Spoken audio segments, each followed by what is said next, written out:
Hello, today I'd like to talk to you about your first chess games in a tournament, and I'd like to show you a game that I played, not in my first game in a tournament, but my first game in a chess club. I went along to my chess club at March in Cambridgeshire at the Herrywood School. I think that no longer exists, but the Herrywood School, and sat down opposite a chap, I think it was Ian Stacey. Hope you're doing alright out there, Ian. And he played against me e4. I was black, and I replayed e5, which I thought was a reasonable enough move, and I still think that.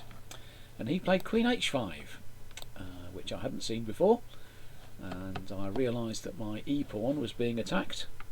Here is my e-pawn, and I replied knight to c6, which I thought was a reasonable reply, and indeed I still think that. And my opponent played bishop to c4, and that in fact attacks the f7 square twice.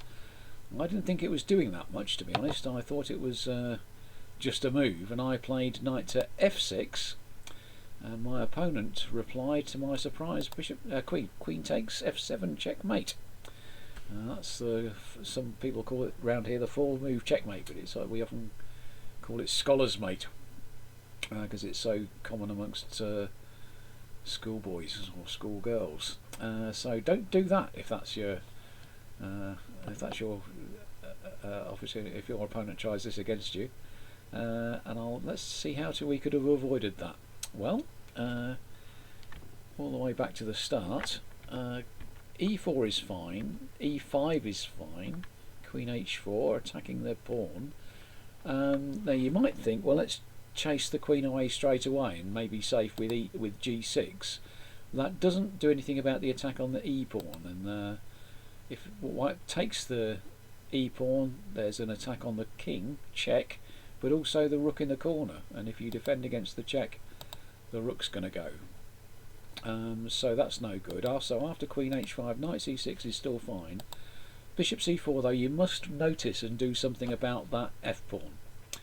And actually there's lots of things you can do about it. Queen to e7 is fine, queen to f6 is fine. G6 I think is also good. The queen may come away to f3. You're still in danger on this f7 point, but queen e7 or queen f6, but queen e7, and now knight to c3. If white maybe planning a further annoying move like knight to d5, but actually it's your go, you don't have to worry about that yet. Knight to d4 by black, and if queen to d1 to get out of the attack on. So you're making a little fork here. I don't know if you noticed that you're attacking f3 and c2. So after the queen moves out of the way, perhaps to d1, then you can play c6, avoiding this knight move to d5, and black's absolutely fine here. So I've learned a couple of things, I suppose, one of which is that you can defend against this, and in fact if you do defend against it well, it may turn out not that well for white, so probably white shouldn't try it. I know some better players than me have tried queen h5, but I think the likelihood is in junior games or beginner games it's just going to rebound and black's going to get an okay position. Your queen may get chased about by the little pieces and not have a good time, so if you're white, don't try it, and if you're black, know how to defend against it. And all these other little ideas that we found about more attackers than defenders, and attacking two things at once, I'll talk some more about in our next lecture.